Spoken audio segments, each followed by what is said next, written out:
Hello everyone, আমি অর্পিতা, সাথে সঙ্গী নেহা। আশা করি তোমরা সবাই খুব ভালো আছো।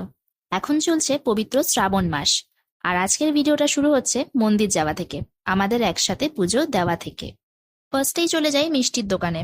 এমন সুন্দর সুন্দর মিষ্টি দেখে রীতিমতো কনফিউজড হয়ে খুব কষ্টে একটা মিষ্টি ফাইনাল করি। তারপরই পুজোতে যা যা দরকার সমস্তটা জোগাড় করি, সাথে টাটকা জবা ফুলের মালাও।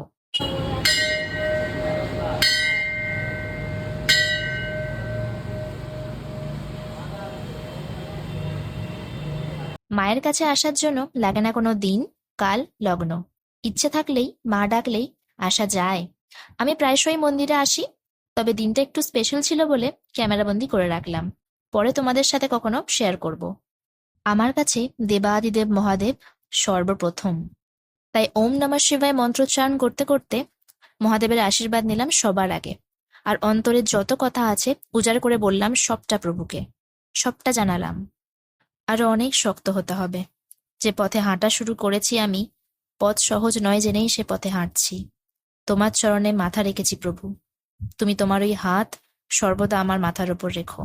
যত কষ্ট দিয়েছ জীবনে প্রভু, সে কষ্ট মুছে সামনে এগিয়ে যাওয়ার পথ যে তোমাকেই দেখাতে হবে। তুমিই তো সব। মনের সমস্ত কথা এভাবেই মহাদেবের কাছে উজাড় করে জানিয়ে দুজন তার চরণে মাথা রাখলাম, তার আশীর্বাদ নিলাম। মাগো, কি সুন্দর তোমার ওই যে রূপখানি, দেখলেই যেন প্রাণ জুড়িয়ে যায়। কেউ কেউ বলে শ্মশানকালী দেখলে নাকি ভয় লাগে, অন্তর কাঁপে তার অমাবস্যার পূজায়। কিন্তু আমার তো মা, তোমায় সামনে পেলেই তোমার দিক থেকে চোখ সরাতেই ইচ্ছে করে না।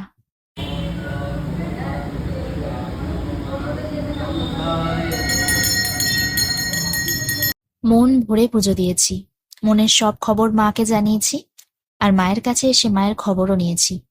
একটা অদ্ভুত শান্তি, বলে বোঝানো যাবে না। আমরা আস্তে আস্তে যখন বেড়ে উঠতে থাকি, সময়ের সাথে সাথে আমাদের মন তাদের শান্তি ঠিক নিজের ইচ্ছে মতো জায়গায় খুঁজে নেয়। তাই যখন যখন আমি শান্ত তখনও আসি, যখন অশান্ত তখনও আসি। বাকি জানি না ভালোবাসি বলে আসি নাকি ডাক পড়ে বলে আসি, কিন্তু এটা আমার একান্তই ভালো লাগার বিষয়, আমার শান্তির জায়গা। তাই যেথায় যায় না কেন, দিন শেষে একবার হলেও তেনাদের কাছে আমার আসা চাই। নির্জলা উপসে পুষ্পাঞ্জলি দিয়ে মায়ের প্রসাদ পেলাম। এক টুকরো আনন্দ। গোটা শ্রাবণ মাস জুড়েই মহাদেবের কাছে যাওয়া আসা লেগেই থাকে। তাই আজ আমরা দুজন মিলে মায়ের সাথে এসে দেখা করে গেলাম। সকালে জলখাবার সারলাম গরম গরম ফুলকো কচুরি দিয়ে, দারুণ করেছিল। তারপর আবারও একটা ছোট্ট কাজ। বর্ধমানে যারা থাকো তারা তো জায়গাটায় খুব ভালো মতোই চেনো, তাই আর বললাম না। কখনো সখনো জীবনে এই সহায়তা দরকার পড়েই আর কি। বাড়ি ফিরে দেখি আমাদের গাছ থেকে এগুলো টাটকা নামানো হয়েছে। একটা লোক আছে দরদাম করার, কারণ এই বস্তুটি আমাদের বাড়িতে খুব একটা কারোরই পছন্দর না। মা খায়, সাথে আমিও ওই একটু আধটু, তাও খুব মেপে ঝুপে, না হলে শরীর সামনে বেশ কিছুদিন সাথ দেবে না। ওই যে বলে না, কাঁঠালের আঠা লাগলে পরে ছাড়ে না, তাই আমি এচড়েই সন্তুষ্ট। খেয়েছিলাম 2 দিন গোয়া, বড্ড মিষ্টি ছিল, সাথে খাজাও, দেখে তো বুঝতেই পারছো। বলেছিলাম না প্ল্যানস আছে কিছু। বেরিয়ে পড়েছিলাম শপিং এ, ডেলি ওয়্যার দেখার জন্য। तेरे साथ चलूं तो लगे रास्ते भी मुस्कुराए, तेरे बिना तो जैसे धड़कने भी घबराए। तेरी बातों में छुपे हैं मौसमों के राज, तेरे होने से ही तो है मेरी हर एक आवाज।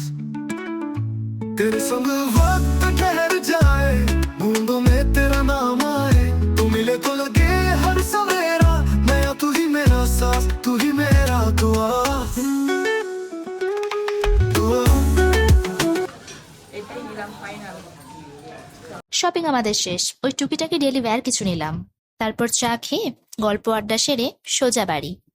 শ্রাবণ তোমাদের কেমন কাটছে? আমার তো বেশ ভালোই কাটছে, জল বৃষ্টির মধ্যে দিয়ে। শ্রাবণ মাসের একটা স্পেশাল ভিডিও নিয়ে আসছি খুব তাড়াতাড়ি। তোমরা সবাই ভালো থেকো, দেখা হচ্ছে নেক্সট ভিডিওতে। See you soon.